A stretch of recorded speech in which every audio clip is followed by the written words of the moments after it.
Hi, good afternoon, everyone. Thank you so much for joining us. My name is Geraldine Strathdee, and I'm chairing today's really, really interesting and provocative, challenging conversation.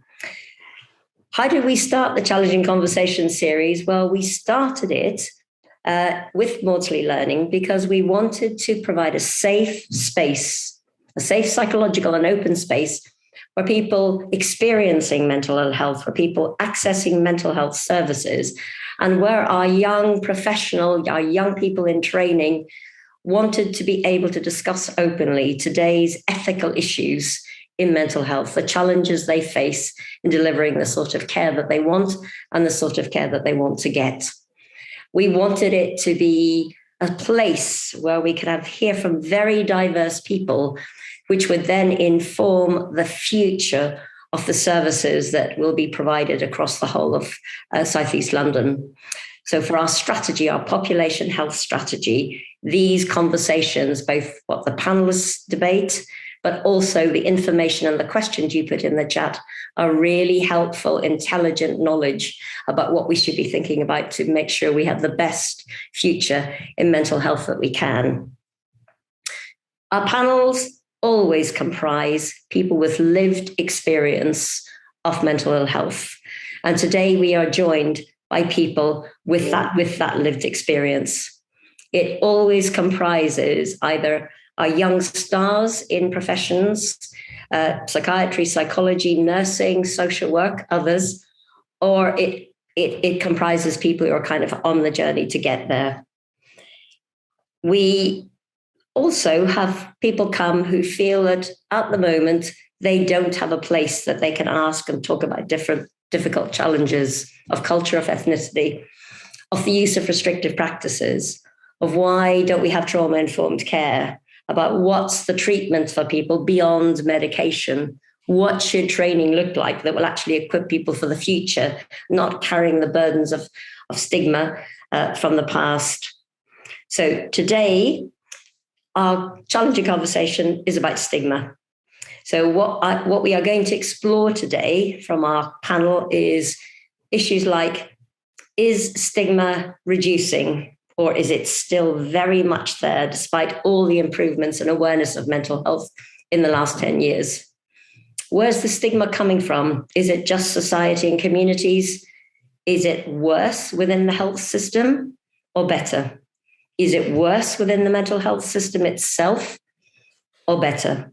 We encourage more and more people to join the workforce who have lived experience. What's it like for them? And we know absolutely that nothing will ever change well if we do not involve the people who will be accessing services and those who will be providing the service. So how do we get those kind of efficient, real, equal partnerships up and running? So I'm really looking forward to today's session, something I've passionately cared about for a very long time. So can I first welcome Dr. Rebecca Lawrence, who has lived experience of mental ill health and now works as a psychiatrist in the hospital where she had treatment. Rebecca, thank you so much for coming. And can you just speak to us for 5-6 minutes about what you see as being the real live issues about stigma and your experience at this point? Thank you very much for asking me to come. And I'll say a little bit about, very, very briefly, about my experience and then about how I see stigma sort of fitting into that. My name's Rebecca, and I've got nearly 30 years of lived experience. I first became unwell when I was expecting my first daughter, and I ended up with quite a few inpatient admissions, had ECT, lots of medication, had diagnosis initially of psychotic depression and then bipolar disorder. And I've continued to have episodes of illness over the years, been fairly well for the last about 3, but I've had ECT on quite a few occasions and take medication reluctantly. So that's from the lived experience point of view. When I became ill, I was actually a GP trainee. I decided I did want to do psychiatry, but for reasons I decided to do general practice first. And I was off work for 2.5 years, I think, and I didn't really think I'd get back. I think a lot of people didn't think I'd get back. And but I got back to finish my GP training, which was really difficult. There wasn't as much help around then as there hopefully is now. But I did do that. And then it's interesting actually in the stigma thing, I never really questioned this, but I realized that I wouldn't get a GP job. There was no way a practice was going to take on someone with such a risk of being off sick. And I didn't really have any concern about that, oddly, at the time. But I thought, well, this is my chance. I'll go and do psychiatry. And I was discouraged heavily by family, by psychiatrists, by friends, by everyone, really. But I did it. I thought I would do that. And I think in some ways, I was thinking, the whole thing of working in the same place, having stayed there for many reasons. I mean, my reasons were family related, but it was almost like a form of flooding that I think in a sense made it easier for me to kind of come to terms with a lot of what had happened. And I've been, I would say, extraordinarily lucky that I've had long periods when I have been well. I got through my training. I became a consultant. I work in substance misuse psychiatry. And I think a lot of that is I didn't want to work in general psychiatry. I kind of knew that as I went through the training. I also work in the chronic pain service, which is very interesting. And I do quite a lot of college work. And in the last few years, I've started writing a lot, blogging and articles. And a lot of that's been about stigma and my feelings around that. And one question, I suppose, is again relevant. Why now? Why didn't I do that 20 years ago? And one answer is that I did try writing and people said, don't do that. It'll affect your career. And so I didn't take it any further. I was also very busy. I had children. I was training. It was a lot. But in the last few years, I felt able to do that. And it's been personally a great thing for me to do. And I hope it's been something where I've been able to open up to other people. But I think with stigma, I would say now, in some ways, I'm not stigmatized. But then I think that's a very ignorant thing to think, in a sense. I've got to this point in my life where, yes, I'm lucky. My career's going well. I don't really suffer from stigma. My colleagues all know about my illness. There's no hiddenness and no issues. But then I think back to when I was a trainee, and at that point, no one knew it was going to work out. I was really struggling. It wasn't, I would have looked like the struggling trainee who needed extra support, et cetera, et cetera. And sometimes I see trainees like that or other people, it doesn't have to be psychiatrists. And I think, well, no one knows what they were like before, which is something I felt very strongly about, was no one knew what I was like before I became ill. And no one knows what they can achieve. And if I hadn't done psychiatry, I would still have been, a person that mattered at the end of it. But I did feel stigmatized as a junior doctor. I didn't get jobs as easily. I got turned down for a local job. I got offered a shorter contract for another job just to see if I was up to it. And there were various, I felt I had to be better than everyone else to progress. And I kind of didn't really question that too much, which sometimes I have concerns looking back that I should have questioned it, that it should have been something that, I shouldn't have had to have done more, but I did. And that was, I suppose, good for me. I had to believe that I wasn't stigmatized, because if I got totally bogged down in being stigmatized by the people I was working with, that would have been terrible. And I think the other thing is that I do think stigma comes from within the profession. Prior to my admissions to a psychiatric hospital, I had worked as a junior doctor. I'd been a medical student, and I'd heard the way people talk about patients at time, particularly around things like the personality disorder, self-harming paradigms.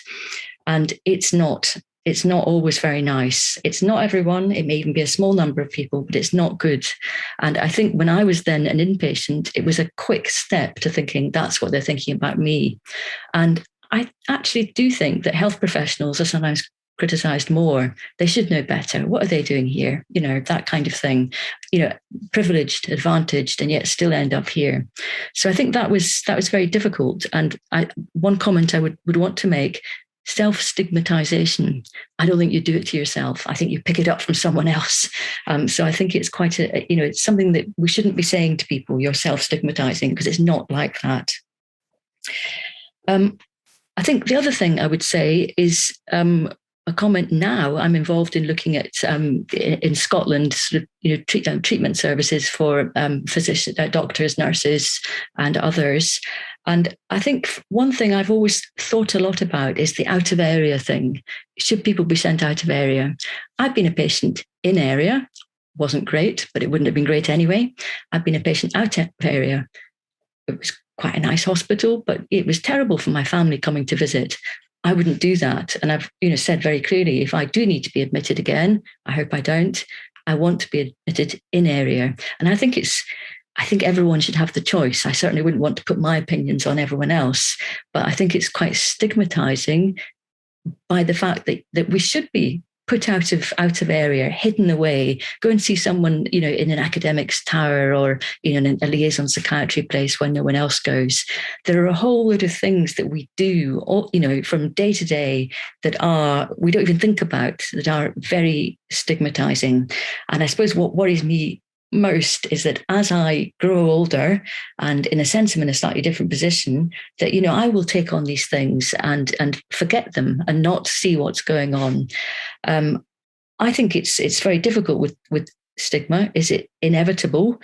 I think stigma is inevitable to some extent, because we see people as different. We're always going to have these thoughts, but we need to talk about it to change and soften and make it different, so that we can see what's happening. I don't think we can necessarily wipe it out, but we need to recognize it in ourselves and others and make it better, I think. Thank you so much indeed, Rebecca. Thank you for your advocacy. Thank you for your courage in coming forward and speaking out. It's just enormously helpful, and I'm really kind of awed by your dignity and by your positivism. Obviously this has been a lifelong journey for you, and how great it is that we have you on our staff. Thank you.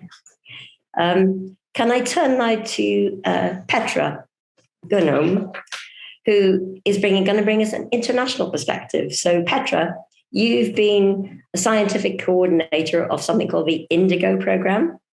Tell us a bit about the stigma that you encounter, the origins of stigma, cultural, religious, whatever, in the international communities that you've worked with. And if you can tell us hints along the way of the origins and the work that you're doing and the research, are there any hints, are there any kind of clues coming forward about the most powerful ways to try to reduce stigma? Thank you so much. Great. Thank you. Thank you very much for that introduction, Geraldine. And thank you all for having me join today's panel. I think it's a really great discussion and I'm very honored to be a part of it. So first, I'll explain a little bit about what I do for a living and about the Indigo Partnership, just so you know the context I'm coming from. And it will become apparent that it's all about low and middle income settings where culture obviously is a key consideration when we consider stigma there, as is for any setting really. So I'm a research fellow, not a clinician, based at the Institute of Psychiatry, Psychology and Neuroscience. I work at the Center for Global Mental Health and Center for Implementation Science there. So I'm coming in with a sort of social sciences academic perspective here.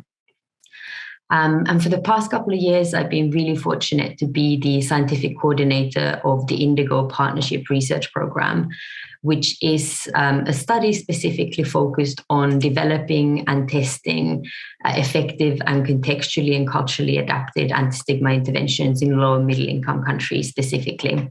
It's a 5-year project, and we're now finally, as COVID's easing off, moving into the implementation phase of the anti-stigma interventions that we're conducting, which is really exciting. And the sort of delay that COVID has had in the implementation has in a way been beneficial for us, because it's given us a lot of extra time to think about the stigma in these different contexts.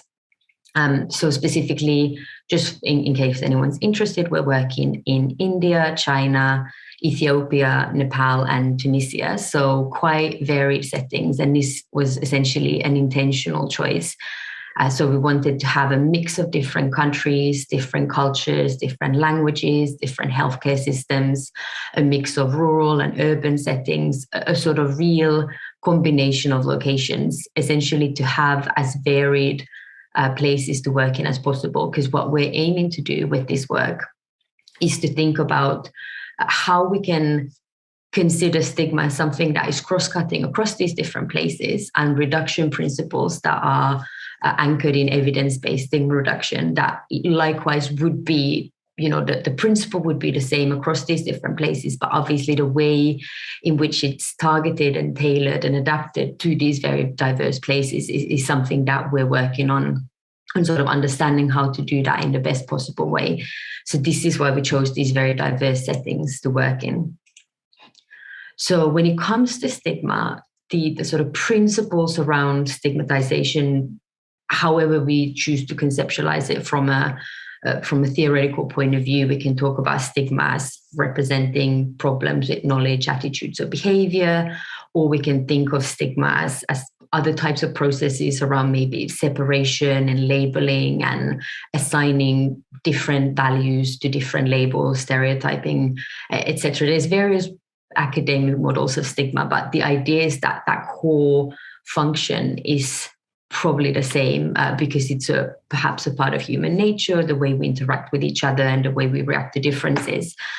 And what we do know when sort of thinking about that in relation to mental illness is that unfortunately that stigmatizing reaction is a powerful reaction to illness and disability and differences that we observe across cultures.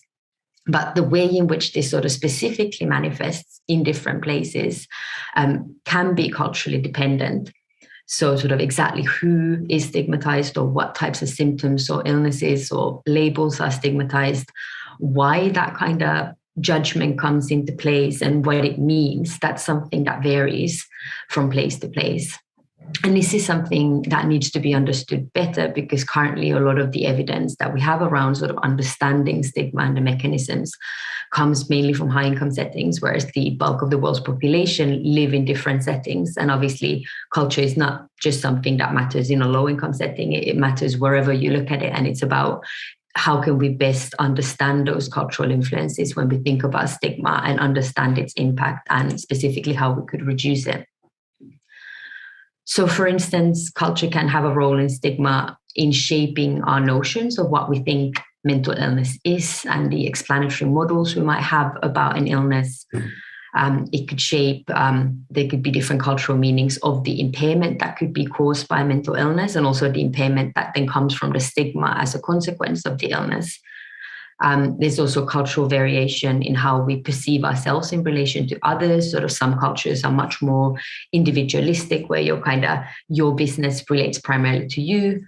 Other cultures and settings might be more collectivistic, where something is not just your thing. It could be your family, it could be your community, it could go beyond yourself. And these types of influences vary from place to place.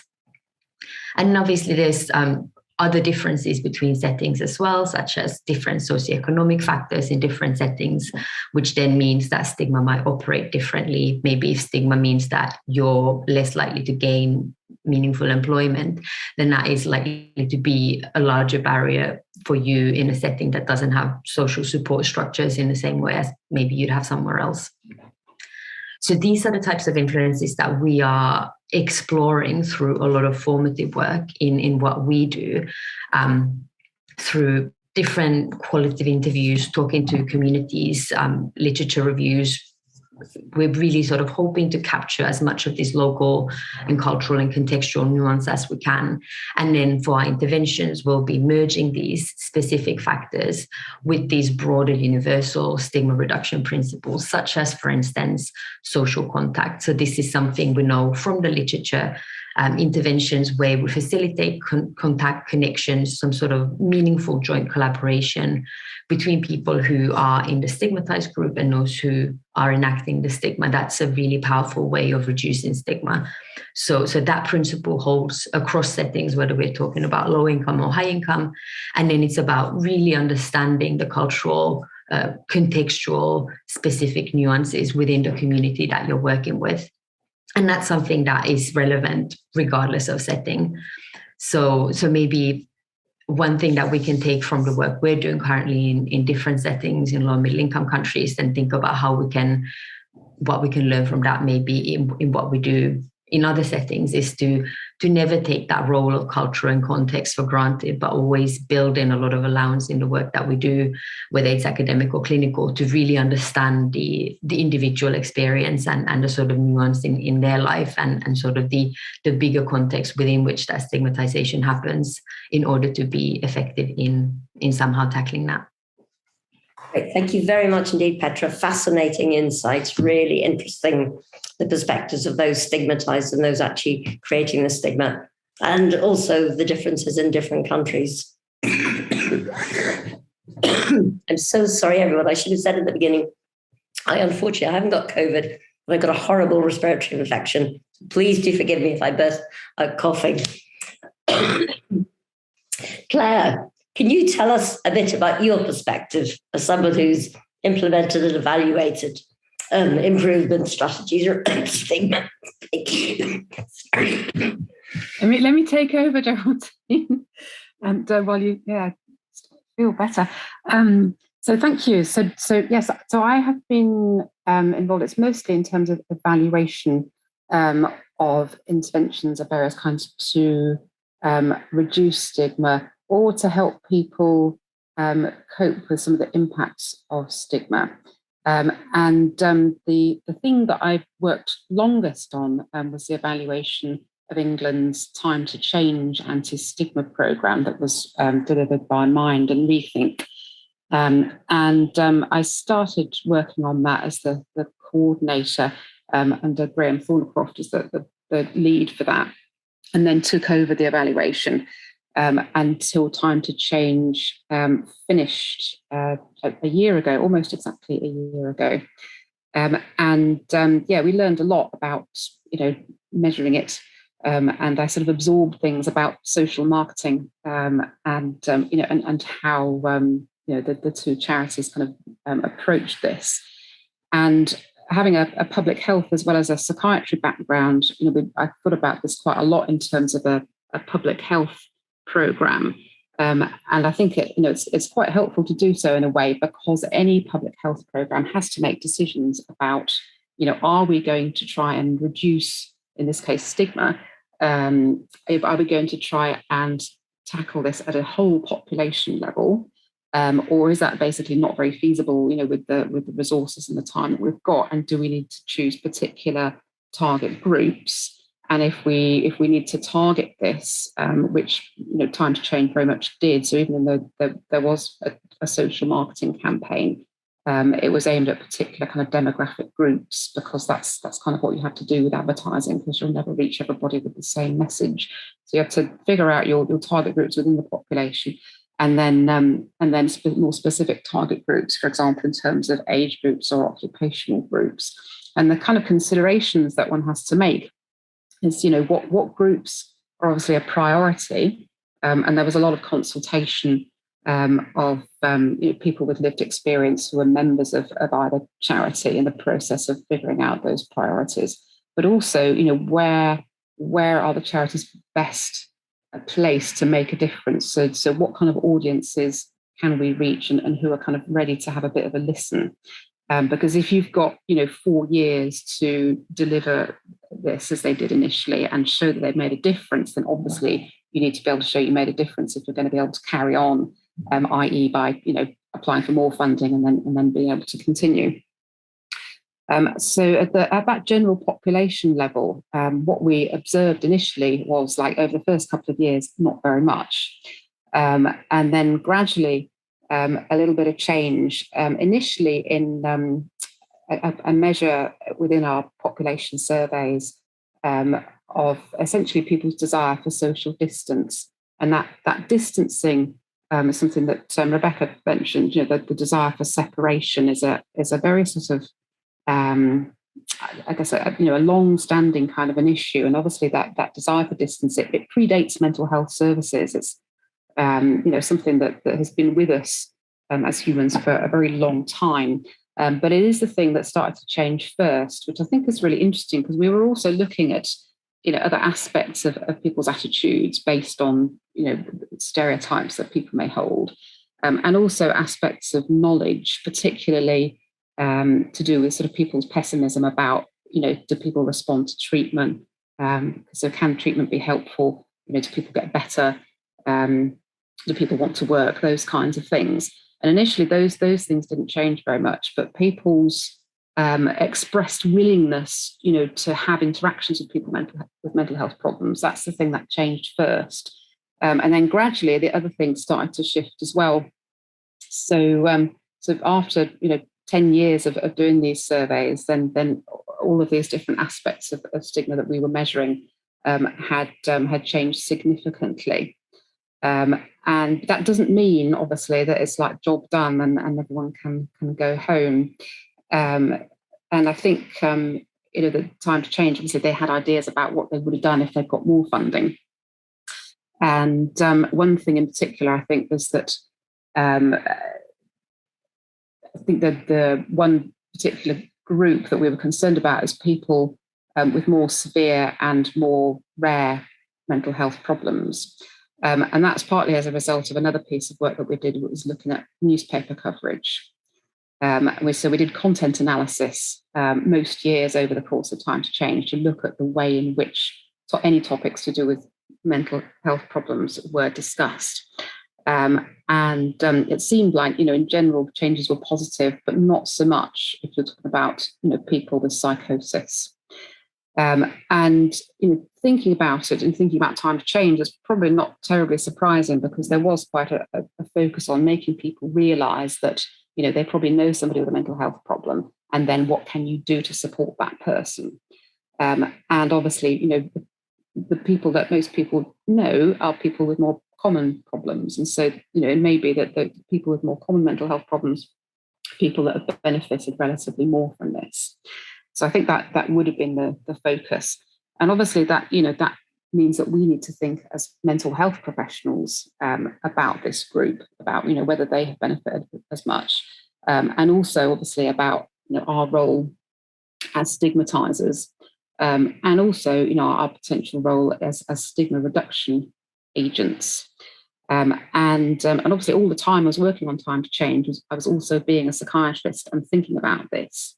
And becoming a bit better over time at talking to people, when they talked about, my friends just look at me like I'm a monster, that kind of thing. I just became a bit more fluent at talking to people about that kind of thing, and thinking through with them what does that mean, and trying to help people, not feel so bad that it's not you, it's them, essentially. And another thing that we thought more and more about was this issue of disclosure.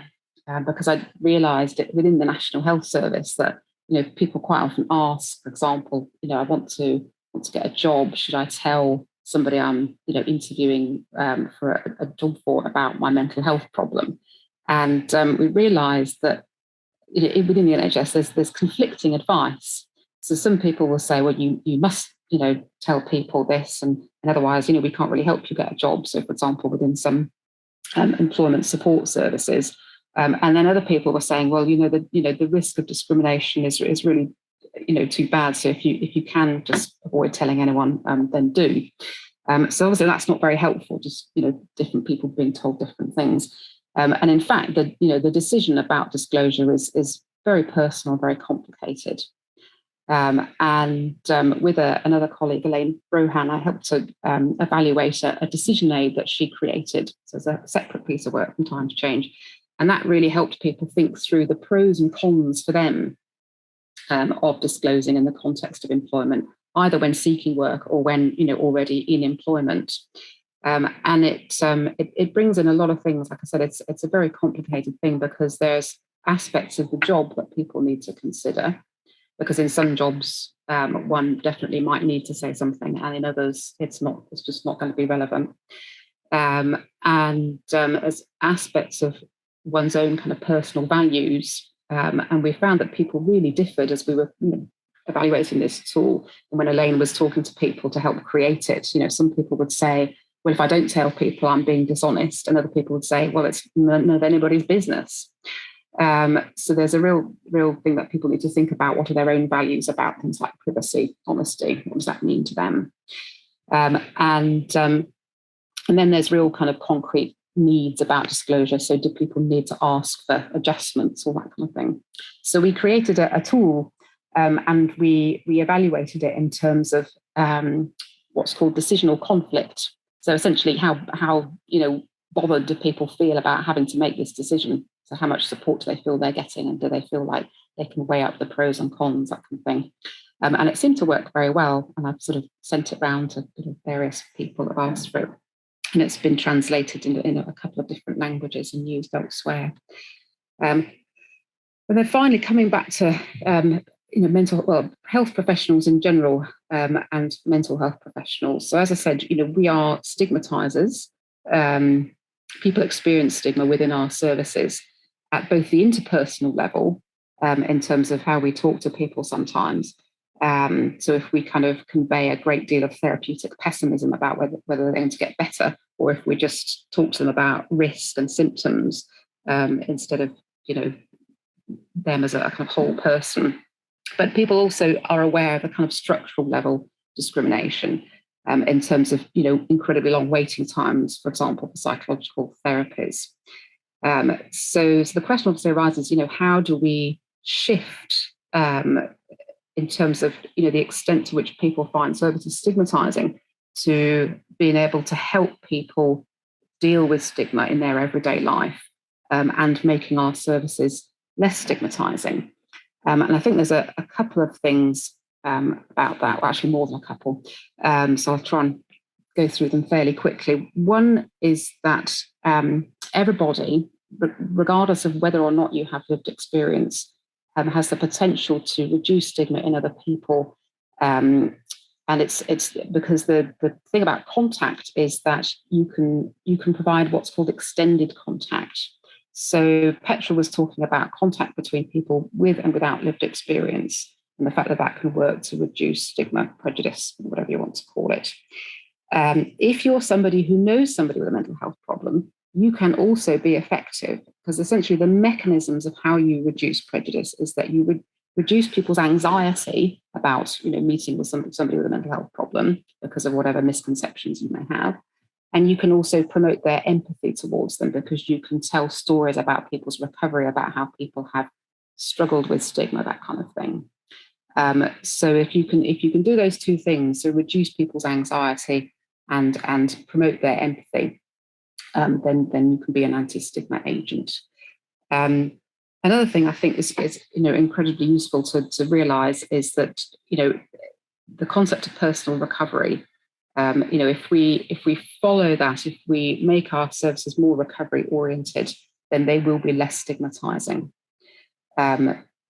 because we will be thinking about the whole person and personalizing care so that we help people pursue their goals in a more optimistic fashion. And we will be employing peer support workers, for example, and encouraging people to go to recovery colleges.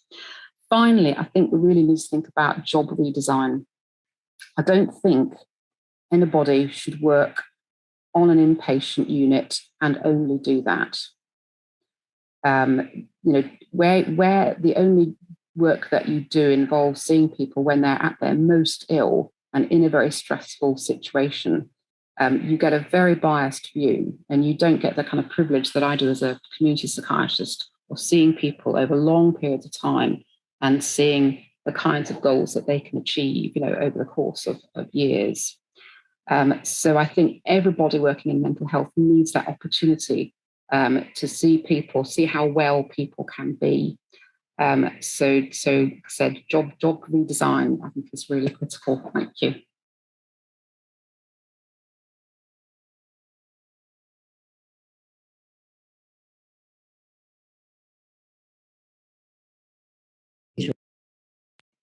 Geraldine, thank you so much indeed.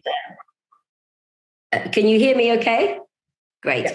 Claire, thank you so much indeed. You've just covered such an amazing range of the issues between what is there are other population health strategies for whole populations, do we actually get bigger change if we have a more targeted approach for specific populations, a true public health kind of way of looking at the universal versus targeted? I really, really want to come back to, because one of the reasons this whole topic was chosen is because we talked about, is it therapeutic nihilism? Is it that people working in the profession only see people at their most anxious and distressed and don't see the potential and don't get to follow that through? Is that a big cause of stigma, particularly for people with more severe and longer term mental ill health? And you've given such terrific practical suggestions about that, really invaluable. Thank you so much. I'm sure we will come back to many of those follow-up questions. People in the chat are all asking if any of you, I'm sure you all have got written material based on what you've said today, or blogs or links. They're very, very keen to hear that. So we'll come back, people in the chat who've asked this question, and make sure that we put in those links. Now, I'm going to come to our final panelists. So Anita is one of the most can-do people I think I've ever met throughout my life. She's a newly appointed Nurse of the Year. And she is a lady who does things to make things happen, to make change happen practically and on the ground. So Anita, over to you about the practical issues of training and so on. So I'm only nominated so far, Geraldine, so fingers crossed for tonight. Thank you so much for having me, though, today. I think I was going to start with just my own personal experiences of having worked clinically for several years before I came into education. And I was really interested in what Claire just said about inpatient experiences, because I worked for 7 years as a Band 5 nurse in inpatient services, working with the most acutely unwell patients. And I can certainly, I think there were times when I did start to develop that nihilism, that patients were only ever very severely unwell, and that there's something that does happen in those inpatient services that we can really struggle to see the whole person of the patients that we're working with when we're only seeing them at their most unwell. And I think then, you know, in my career, I've moved on to community services and actually got to create a full picture of some of the patients I'd worked in inpatients. And that was really interesting for me to see people when they were well and were functioning, and to see them as a whole person, actually, which I think inpatient services certainly do prevent us from seeing at times.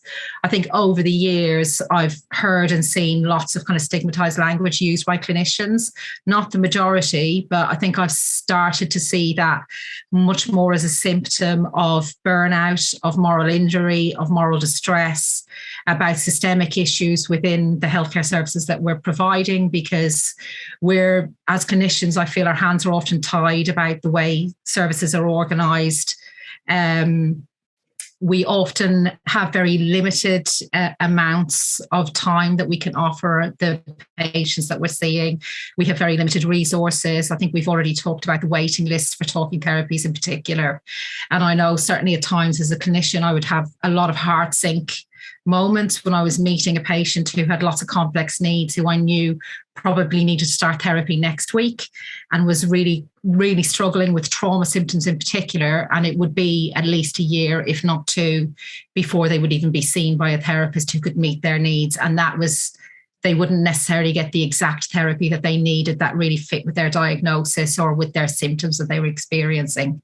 I think I was then drawn to Mawsey simulation and education because it felt important to me that I feel that education has a really key place really in us trying to address stigma and trying to support the clinicians who are doing the work to think about the stigmatized language they might be using, but also some of the stigmatized thinking that they may get involved in, to help them reflect on that in a really structured way, and to think about ways that they can work with patients in a really structured, constructive way that they can feel empowered to do the work. So in Mawsey simulation, we do lots of courses where we're thinking about, we're educating people in acute trust, so King's, GSTT, and across the country, helping them to understand mental health presentations, the comorbidities, diagnostic overshadowing that we see with various physical and mental health issues, and how they can communicate more effectively with people with various mental health problems, varying from anxiety and depression right up to psychosis and mania, and how we can make sure that patients are getting their physical and mental health needs met in a way that they can actually live longer lives, because we know people with mental health issues have a 20-year shorter lifespan than the general population. We also do lots of mental health simulation, which is a very specific education modality where we replicate or try to mirror clinical experiences. So we employ actors who are trained to portray certain mental health presentations, and we will send clinicians into 10-minute scenarios.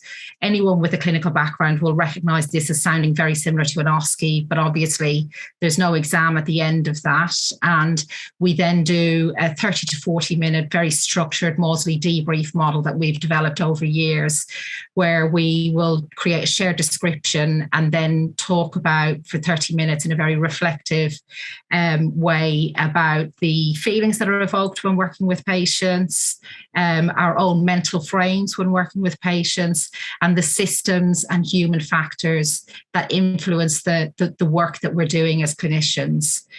We try to have as much co-production as possible in this. So we've had people with lived experience help us to write scenarios so that it reflects their own experiences of trying to access care and engaging with clinicians. We've had when we're teaching to acute trusts, we've had people with lived experience come and talk to those clinicians and tell them about their experiences of trying to access care using either A&E or needing longer term physical health care, whatever that might be if they're admitted to a medical ward. I think, we're constantly trying to address in our days kind of equities and equalities. So we do introduce our days with a very robust idea that we'll be discussing the impact of people's protected characteristics on themselves as clinicians and on patients. And I very much, we have a very strong kind of belief that actually our patients can have very difficult experience, but actually often our staff members, we also can have lived experience. We also have protected characteristics, and actually the difficulties that our patients are experiencing and people with lived experience have can also be reflected by staff groups. If we've got staff groups who are low paid from certain social classes, don't have access to certain material goods, are from, a similar racialized background as the patients, and they will have shared experiences. We often talk in mental health care about the experiences of young Black men in mental health care, but I think we don't talk enough about our Black colleagues' experiences of racism and actually seeing these things enacted in mental health services as well. So for me, the education that we provide is a really key way of addressing stigma throughout the system. So not just within mental health, but also across into physical health and primary care, which we do lots of that in all of the training that we do. And we use peer debriefing sessions to reflect on the work that we're doing. And we have quality assurance processes so that we're trying to make sure that we're constantly coming up with the most recent experiences. And we try to involve lived experience people as much as we can and listen to them in the work that we're doing, because I just think if we're not thinking about people's moral injury and moral distress and the difficulties that clinicians are facing, we're going to just constantly repeat the same stigmas because people aren't having the space to think about their work, because we're constantly trying to react rather than be reactive. And I'm not sure that I've got much else to say, Geraldine. I'm not sure if I've used my full 5 minutes. No, that's absolutely fantastic. Thank you very, very much, Anita. Lots of food for thought. Yeah. So can I put it back to the panel? Among you, one recurring theme seems to be that one of the main causes of stigma is people not knowing someone who has a mental health challenge, not meeting with them, not seeing them as a person, whether it's, somebody that you know in your community or whether it's patients who've sought help or a colleague. So there's something about how do we make healthcare more humanizing? And then there's something about, because if we don't do that, and if we don't understand what people can achieve if they get the most effective care as fast as possible, then we're just recreating what's happened in mental health for a very, very long time. Often medication only or biological only treatments, not having access to the psychological, not having accessing to support people with, whether you want to call it rehabilitation, recovery, or maximizing life opportunities. Then that all just feeds into a vicious cycle of people thinking, don't know anybody, not sure they could ever recover. And that seems to me perhaps to be one of our most important issues for us who work in specialist mental health service, or for people who work in specialist mental health service. How do we humanize? And I'm going to throw this at you. So one of my own experience many years ago was of being called to visit one of the people at my team, sort of outreach 24/7 team, had supported to move into residential accommodation. And the team there had called me up Friday, inevitably about 6:00 on a Friday night when you're kind of trying to get home, and said, look, we're just really worried about the medication dose this person is on because we think it's just too much. Could you pop by on the way home?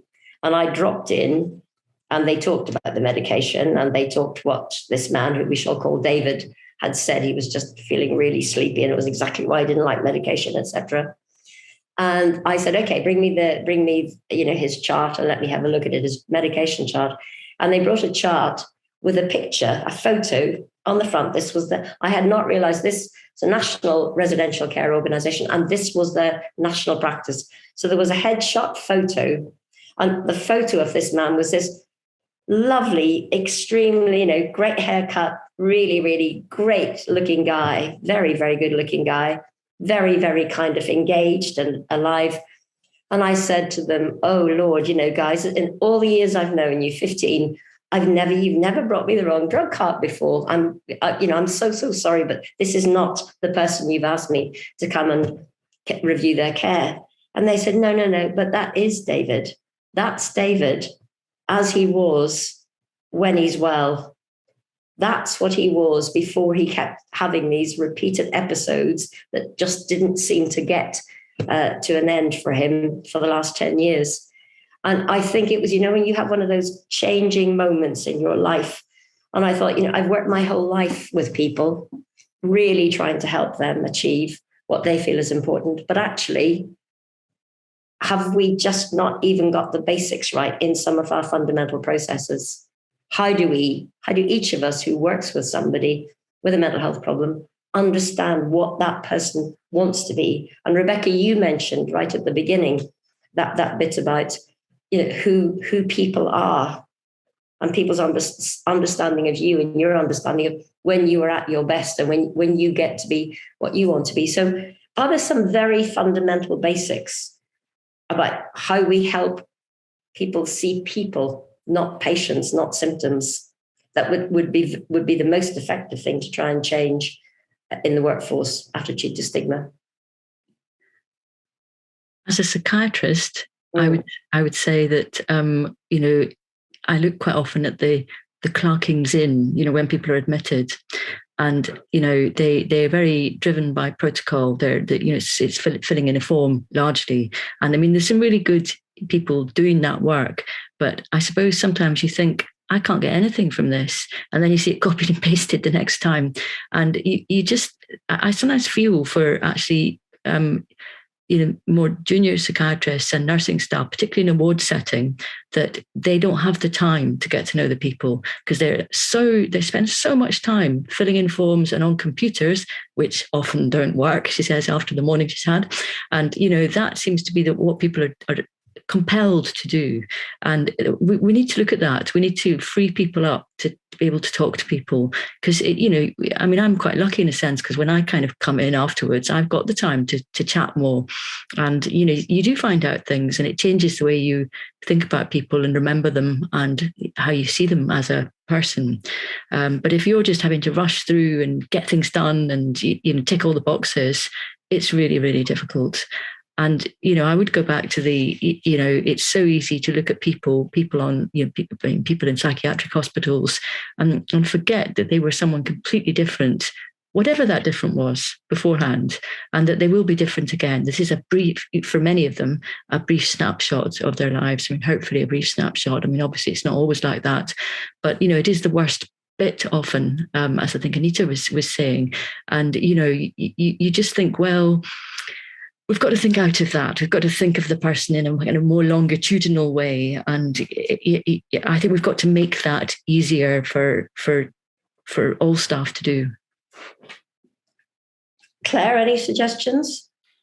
Yeah, so I guess just to pick up on my point about job redesign, everybody needs the opportunity to interact with people outside of a therapeutic situation where there's a power differential.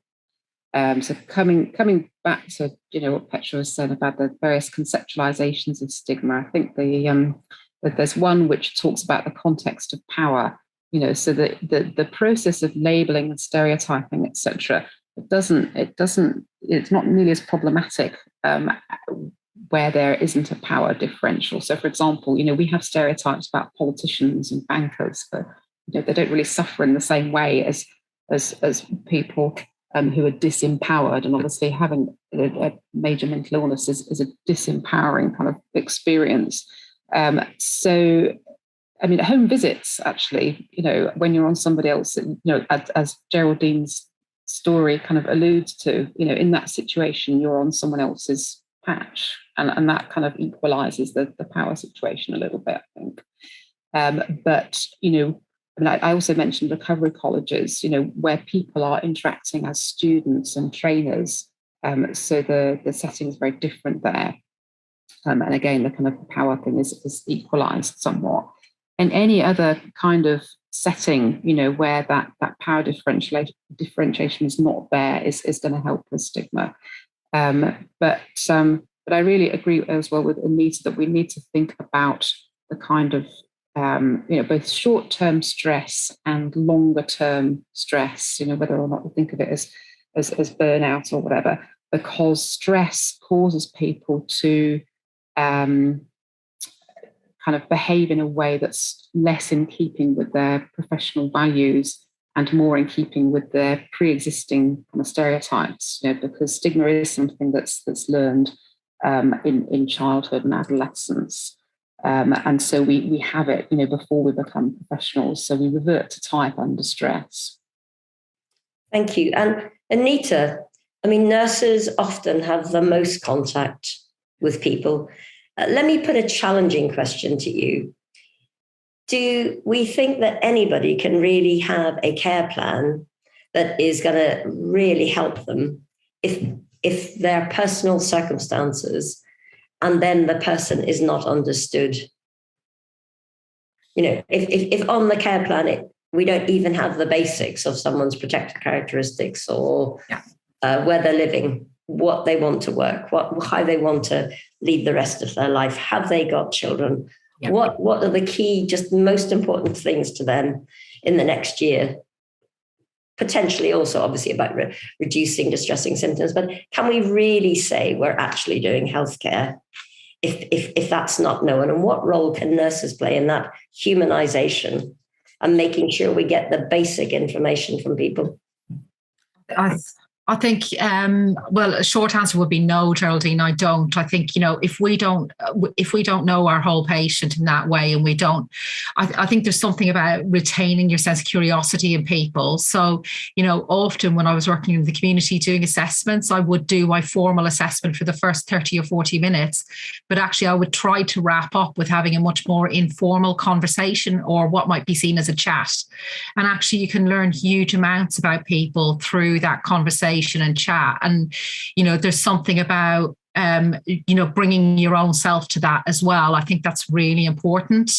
And, you know, I'm just naturally really curious about people. So I used to love talking to my patients about what was going on in their life.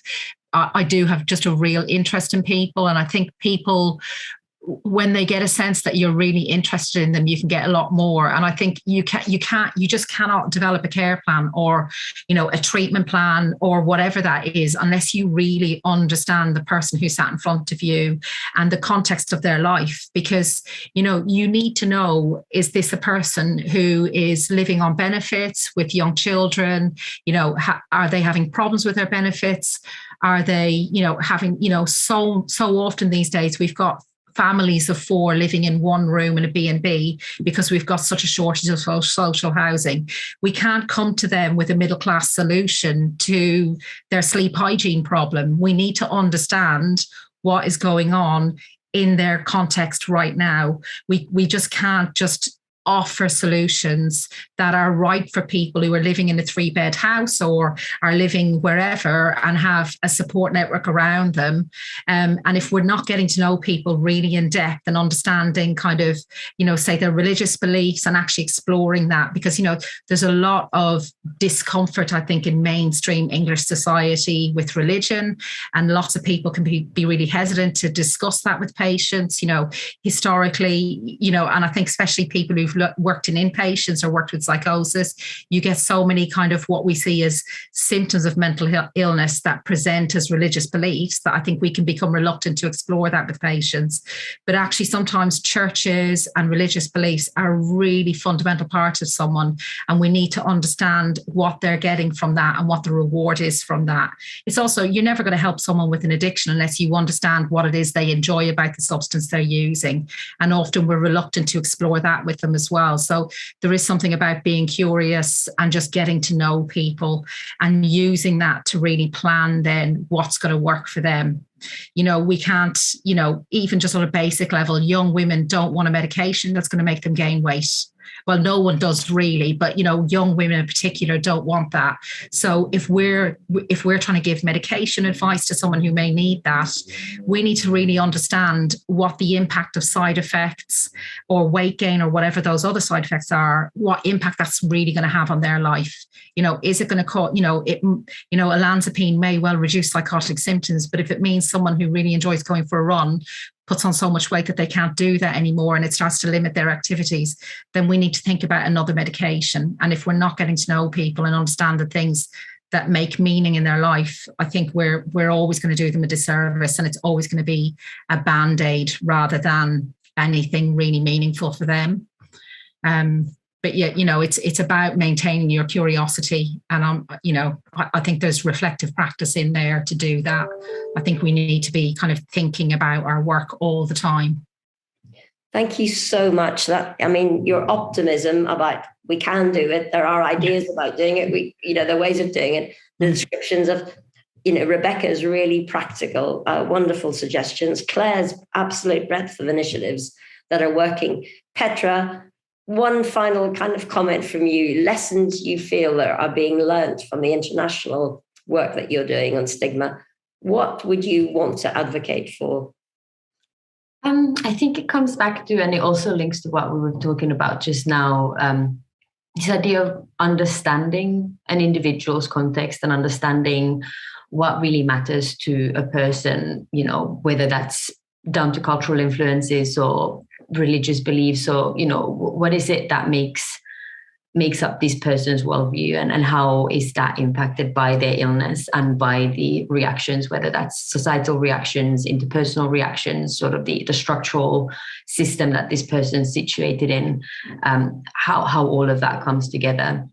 And I think another thing to really focus on is disclosure. And I think that kind of links into what was discussed here as well, not just sort of, not coming from a clinical background myself, but just in general, having more discussions about mental health conditions, experiences of illness and wellness within, our communities, with our friends, with our colleagues. I think that helps to also appreciate the fact that people might have gone through things that you never knew, and then, somehow come out on the other side or restructured their life in a way that works for them. And, we might have these preconceptions about what it means to have a mental health condition, or what it means about a person's capabilities and future prospects. And I think with more openness and more discussion, a lot of that can be disconfirmed, and we realize that maybe we were. I think we've just lost your final comment, Petra. Thank you so much indeed. That's a great way to end. And I would thank so much the people who've put comments and fantastic questions and thoughts and ideas in the chat. I'm really looking forward to the summary of that. And they range from stop using the word recovery. I'm sorry if I used it in a sloppy way, but I just wanted to try to get the messages through. It's about people leading the best lives that they want to lead. They feel they do. Somebody saying should be using the word healing. Great comments from Kevin Minier. Really great comments about the types of training he thinks would work. Real celebration and thanks to Rebecca for sharing her story so openly with us. Just hugely encouraging for people to hear that. Thank you so much indeed. You've been a brilliant panel. Take care, everyone. Go and enjoy the spring sunshine. Speak soon. Bye-bye. Bye.